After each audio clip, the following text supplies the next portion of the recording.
بسم اللہ الرحمن الرحیم قال اللہ سبحانہ وتعالی فی القرآن المجید انا انزلناہ فی لیلۃ القدر وما ادراک ما لیلۃ القدر لیلۃ القدر خیر من الف شہر صدق اللہ العظیم۔ عزیزان ذی وقار، اللہ سبحانہ وتعالی نے قرآن پاک میں ارشاد فرمایا کہ ہم نے اس قرآن کو لیلۃ القدر میں نازل کیا، اور تم کیا جانو کہ لیلۃ القدر کیا ہے؟ لیلۃ القدر ایک رات ہے جو 1000 مہینوں سے بہتر ہے۔ لیلۃ القدر کو لیلۃ القدر کیوں کہتے ہیں؟ اس کے بارے میں اہل علم کی مختلف آراء ہیں۔ بعض اہل علم نے فرمایا کہ قدر کا معنی ہوتا ہے مرتبہ اور مقام، چونکہ یہ رات عام راتوں کی نسبت اس کا مقام بہت بلند ہے، اس لیے اس کو لیلۃ القدر کہتے ہیں۔ بعض اہل علم نے فرمایا کہ چونکہ لیلۃ القدر کا مطلب ہوتا ہے قدر اور مرتبے والی رات، تو اس پہلے معنی کی روح سے بعض اہل علم کا یہ قول ہے کہ اس میں عبادت کا مرتبہ عام راتوں کی بنسبت زیادہ ہوتا ہے۔ اور بعض اہل علم نے فرمایا کہ اس رات کو عبادت کرنے والوں کا مقام عام راتوں میں عبادت کرنے والوں کے مقام سے زیادہ ہوتا ہے۔ اور قدر کا دوسرا معنی ہے تنگی۔ تنگی کا مطلب یہ ہے کہ اس رات چونکہ اتنے فرشتے نازل ہوتے ہیں، جیسے کہ قرآن سے ثابت ہے تنزل الملائکۃ والروح فیہا باذن ربہم، کہ اس رات کو اللہ کے اذن سے بہت سارے فرشتے نازل ہوتے ہیں، اتنے کہ زمین تنگ ہو جاتی ہے، زمین فرشتوں سے بھر جاتی ہے جب وہ اپنے نوری پر پھیلاتے ہیں۔ تو اس لیے بھی اس رات کو لیلۃ القدر کہتے ہیں، یعنی وہ رات کہ جس میں فرشتے اپنی اتنی زیادہ تعداد سے نازل ہوتے ہیں کہ اپنی تعداد کے باعث زمین کو تنگ کر دیتے ہیں۔ اور تیسرا معنی ہے تقدیر۔ اس رات کو اللہ سبحانہ و تعالی فرشتوں کو پورے 1 سال تک کے لیے تقدیر کا قلمدان سونپ دیتا ہے کہ کس کی موت واقع ہوگی، کس کا رزق کتنا ہوگا، کس کے رزق میں کتنی کمی ہوگی، کس کے ہاں اولاد پیدا ہوگی، کس کے ہاں اولاد پیدا نہیں ہوگی۔ گویا پورے سال کا قلمدان فرشتوں کو سونپ دیا جاتا ہے۔ تو ساری بحث کا خلاصہ یہ ہے کہ اگر تو اس کا مقام، اس قدر کا مطلب مرتبہ ہے اور یقیناً ہے، تو یہ رات مرتبے میں تمام راتوں سے بلند ہے۔ اور اگر اس کا مطلب تنگی ہے تو اس کا مطلب یہ ہے کہ یہ رات اس قدر نزول ملائکہ کی رات ہے کہ زمین ملائکہ سے تنگ ہو جائے۔ اور اگر اس کا مطلب علو مرتبت ہے تو پھر یہ رات علو مرتبت میں بھی تمام راتوں سے فائق ہے۔ اور اس کا مطلب اگر تقدیر ہے تو اس رات پورے سال کا اللہ سبحانہ و تعالی بجٹ تیار کر کے لوگوں کی تقدیر کو لکھ دیتا ہے۔ اس رات کی فضیلت کیا ہے وہ تو خود قرآن پاک سے ظاہر ہے۔ فرمایا یہ ایک ایسی رات ہے جو 1000 مہینوں سے بہتر ہے، یعنی 1000 مہینوں کے برابر نہیں ہے، خیر من الف شہر، 1000 مہینے بھی اس رات کی خیر و برکت کے آگے کم۔ اور حدیث پاک میں میرے آقا صلی اللہ تعالی علیہ وآلہ وسلم نے کیا ارشاد فرمایا؟ ابو ہریرہ رضی اللہ تعالیٰ عنہ روایت کرتے ہیں، اور صحیح بخاری اور صحیح مسلم میں ہے، نبی علیہ السلام نے فرمایا کہ من قام لیلۃ القدر ایمانا و احتسابا غفر له ما تقدم من ذنبہ۔ حضور علیہ السلام نے فرمایا جو شخص لیلۃ القدر کی رات کو اپنے خدا کے سامنے قیام کرے، نمازیں پڑھے، اپنے آپ کو اللہ کے سامنے پیش کرے، اللہ کے سامنے سجدہ و سجود کرے، تو فرمایا کہ اس کے سارے اگلے پچھلے گناہ معاف کر دیے جاتے ہیں۔ اور ایک دوسری روایت جو سیدنا انس بن مالک رضی اللہ تعالیٰ عنہ سے مروی ہے، وہ فرماتے ہیں نبی علیہ السلام نے ارشاد فرمایا کہ جب لیلۃ القدر آتی ہے تو جبرائیل علیہ السلام فرشتوں کی جماعت کے ساتھ زمین پر نازل ہوتے ہیں، اور اس شخص کو جو کھڑے ہو کر، بیٹھ کر، لیٹ کر، جس حالت میں بھی اللہ کا ذکر کر رہا ہو اس کے لیے رحمت کی دعائیں کرتے ہیں۔ اور پھر جس وقت رمضان گزر جاتا ہے اور لوگ عید الفطر پڑھنے کے لیے جاتے ہیں تو اللہ سبحانہ و تعالیٰ ان انسانوں کی وجہ سے فرشتوں کے سامنے فخر کرتے ہیں جیسا کہ اس کی شان کے لائق ہے، اور پھر فرماتے ہیں کہ اے فرشتوں، میرے بندوں نے میرا فریضہ ادا کر دیا، اور اب میرے بندے جو ہیں وہ نماز پڑھنے کے لیے نکلے ہیں، مجھ سے مانگنے کے لیے، نماز عید پڑھنے کے لیے نکلے ہیں، مجھے اپنی عزت، جلالت، کرامت اور علو مرتبت اور ارتفاع مکانی کی قسم میں ان کی پکار کو ضرور قبول کروں گا۔ اور میرے فرشتوں بتاؤ جو اگر مزدور اپنی مزدوری پوری کر دے تو اس کا اجر کیا ہے؟ تو فرشتے عرض کرتے ہیں اللہ سبحانہ و تعالیٰ ان کو پوری اجرت ملنی چاہیے۔ تو اللہ فرماتے ہیں کہ میں نے ان کو پوری اجرت عطا کی۔ اور پھر جب وہ عید پڑھ کر لوٹتے ہیں تو اللہ سبحانہ و تعالیٰ کی رحمت انہیں پکار پکار کر کہتی ہے کہ عید پڑھ کر اپنے گھروں سے واپس لوٹ جاؤ، عید پڑھ کر اپنے گھروں کو واپس لوٹ جاؤ، اللہ نے تمہارے سارے گناہ معاف کر دیے ہیں۔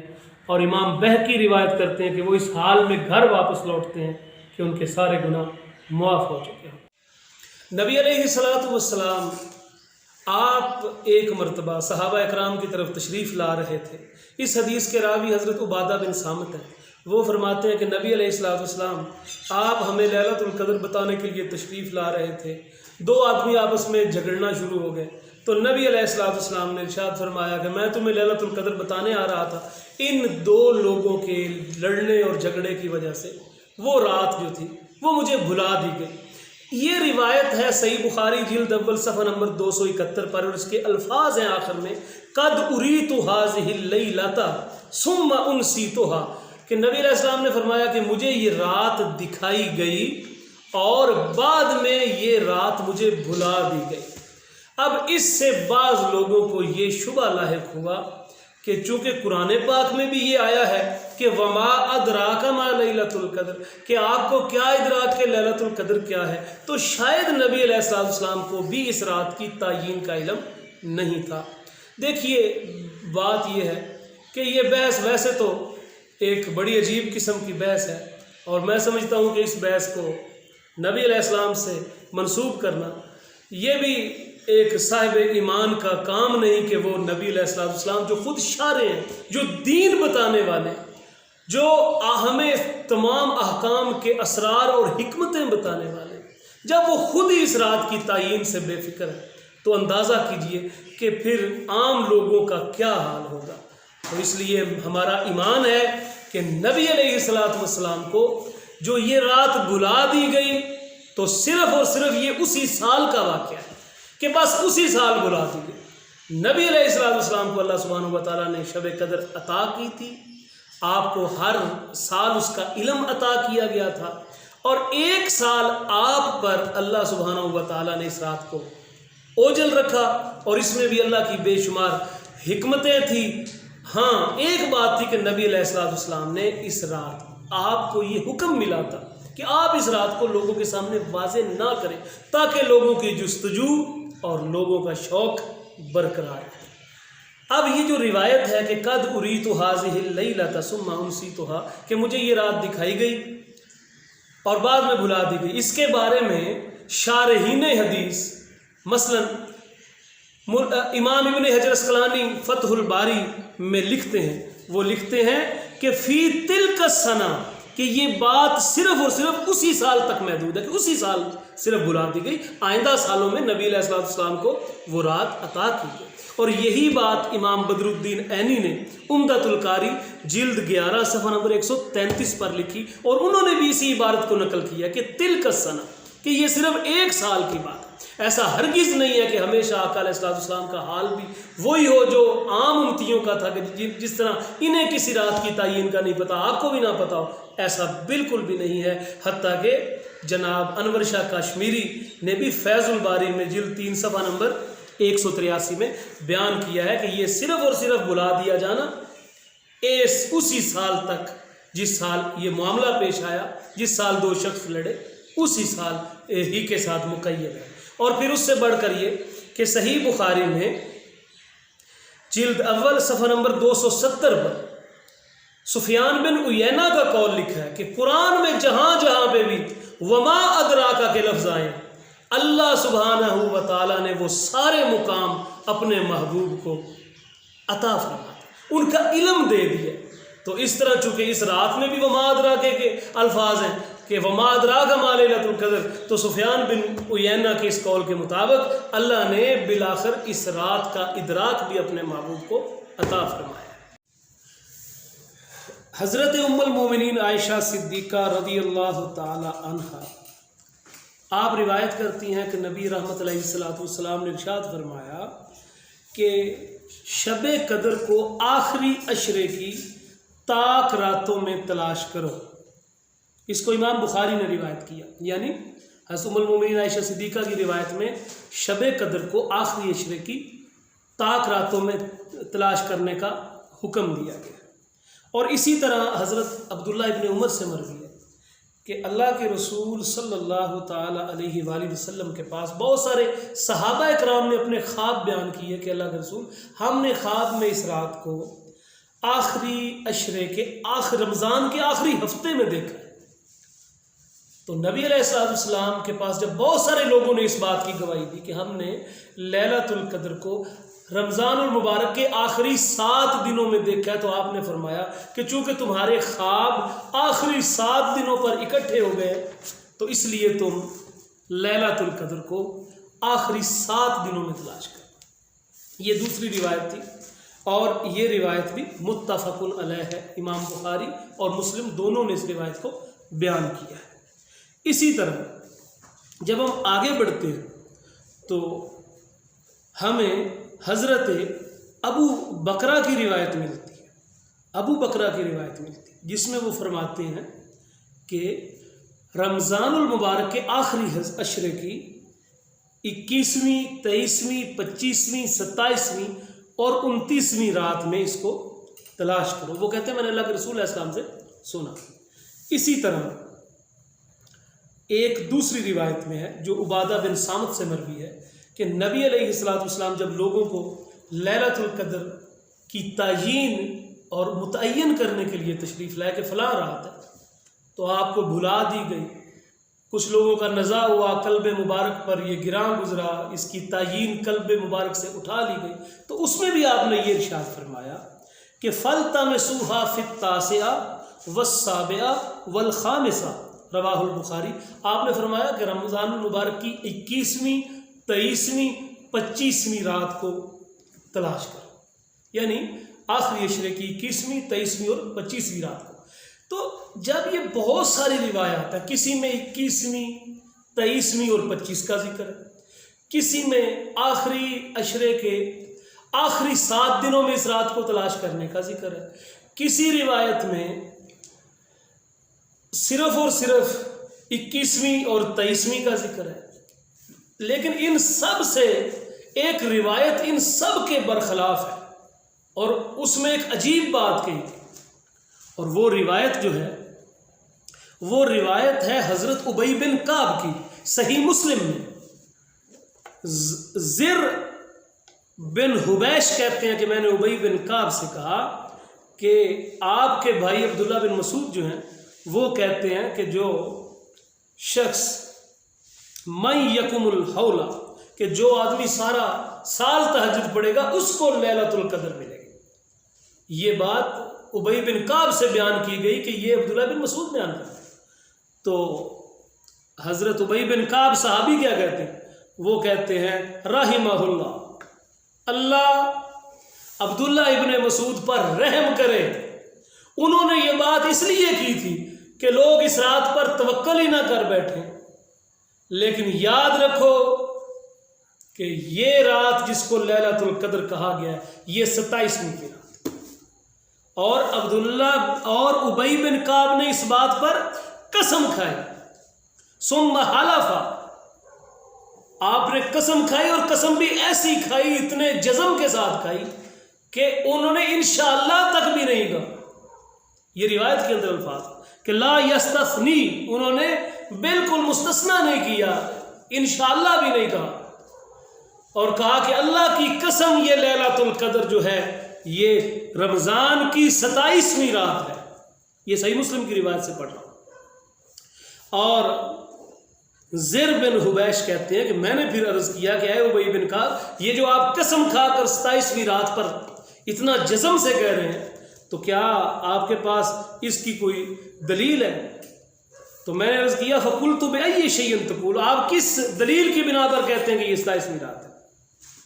تو قال بالعلامہ او بالآیۃ التي اخبرنا رسول اللہ صلی اللہ علیہ وسلم. تو ابی بن کعب کہتے ہیں میں اس علامت اور اس نشانی کی وجہ سے کہتا ہوں کہ جو ہمیں اللہ کے رسول نے بتائی تھی، اور وہ نشانی کیا تھی؟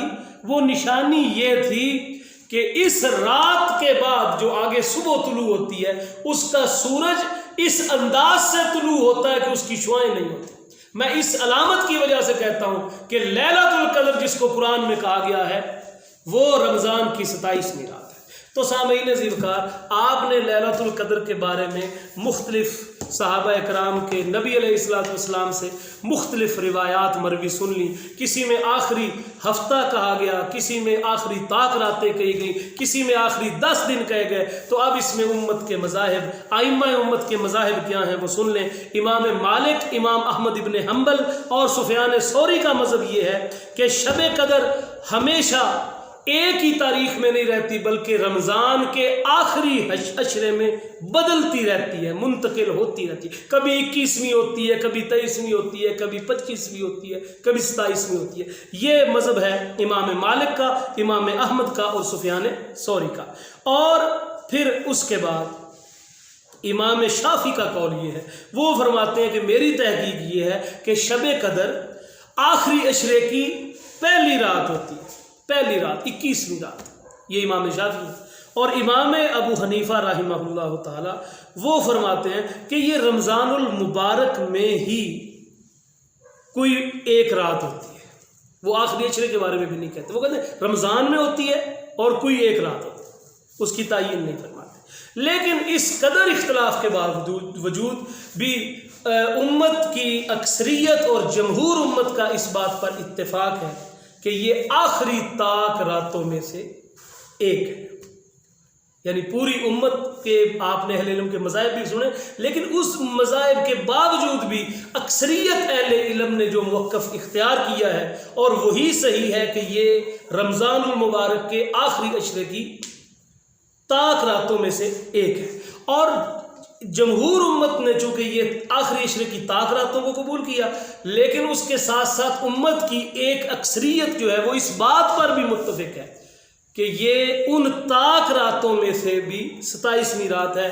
لیکن چونکہ ہم اس کے بارے میں یقیناً کچھ بھی نہیں کہہ سکتے، کیونکہ نبی علیہ السلام سے 27ویں رات کے بارے میں کچھ بھی مروی نہیں، یہ چند صحابہ اکرام اور کچھ تابعین کے فرمودات ہیں، ہم ان کی بھی قدر کرتے ہیں۔ تو لہٰذا 27ویں رات کی بھی فضیلت سے انکار نہیں کیا جا سکتا، خاص کر چونکہ صحیح مسلم میں ابی بن کعب نے قسم کھا کر فرمایا کہ یہ 27ویں رات ہے۔ اب رہ گئی بات کہ اس کو چھپایا کیوں گیا؟ اس لیے کہ لوگ تجسس رکھیں، جو چیز چھپائی جاتی ہے اس کے بارے میں تجسس کیا جاتا ہے۔ اور دوسری حکمت یہ ہے کہ اگر اس کو بالکل واضح کر دیا جاتا تو جس طرح اس رات میں عبادت کرنا 1000 مہینوں کی عبادت سے افضل تھا، تو ہو سکتا تھا کہ اگر کوئی اس رات کو جب متعین کر دیا جاتا کہ یہ فلاں رات ہے، تو اس رات میں گناہ بھی کیا جانا 1000 مہینوں کے گناہ سے زیادہ وزنی ہوتا۔ تو اس لیے امت پر نرمی اور آسانی کی خاطر اس کو چھپا دیا گیا۔ اب لیلۃ القدر کے اعمال کیا ہے؟ اگر اللہ سبحانہ و تعالیٰ کسی کو لیلۃ القدر نصیب فرمائے تو لیلۃ القدر کی رات کو انسان کو کیا اعمال کرنے چاہیے کہ ممکن ہے کہ وہی طاق رات لیلۃ القدر ہو؟ انسان کو کس حالت میں ہونا چاہیے؟ تو یاد رکھیں کہ 3 حالتیں جن کا ذکر قرآن و حدیث سے ملتا ہے وہ بڑی ہی پیاری حالت ہے۔ پہلی حالت ہے ذکر اذکار کی حالت، دعا کی حالت۔ اس کے بارے میں حضرت سیدتنا عائشہ صدیقہ رضی اللہ تعالی عنہ سے مروی ہے، کہتی ہیں کہ قلت یا رسول اللہ صلی اللہ علیہ وسلم، کہتی ہیں میں نے عرض کیا کہ اے اللہ کے رسول صلی اللہ تعالی علیہ وآلہ وسلم، ارأیت ان علمت ای لیلۃ القدر، میں نے کہا کہ اللہ کے رسول اگر مجھے پتہ چل جائے کہ کون سی رات لیلۃ القدر ہے، تو مجھے وہ رات مل جائے، نصیب ہو جائے، تو میں اس میں کون سا عمل کروں، میں کیا پڑھوں اس میں؟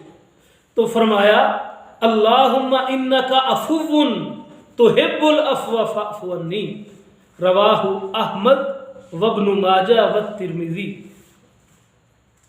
تو یہ ابن ماجہ، احمد ابن حنبل کی مسند اور ترمذی سے یہ روایت پڑھ رہا ہوں۔ تو نبی علیہ السلام نے فرمایا عائشہ تم یہ دعا کرو کہ اللہم انکا عفو، اے اللہ تو معاف کرنے والا ہے، بہت بڑا معاف کرنے والا ہے، تحب العفو، اور تو معاف کرنے کو پسند بھی کرتا ہے، فاعف عنی، پس تو مجھے معاف فرما دے۔ فرمایا یہ دعا کرو، یہ اس کی دعا ہے۔